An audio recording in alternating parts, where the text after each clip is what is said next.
Happy Monday everyone, what's up?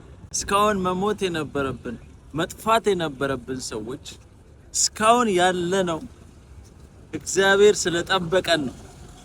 እግዚአብሔር አብሮን ስላለ ነው። እሱ ስለረዳን ነው። ይሁዳ ምዕራፍ 1 ቁጥር 1 ላይ ያለውን ቃል እያየው በጣም የገረመኝ ነበር። በእግዚአብሔር አብ ተወልደው ለክርስቶስ ኢየሱስ ተጠብቀው ለተጠበቁ ተጠብቀን ነው እንጂ መጥፋት ነበረብን። ተጠብቀን ነው እንጂ እስካሁን ሰርቫይቭ ማድረግ አልነበረብንም። ተጠብቀን ነው መሞት ነበረብን። እስካሁን ብዙ ነገሮች ያጠፉን ነበር።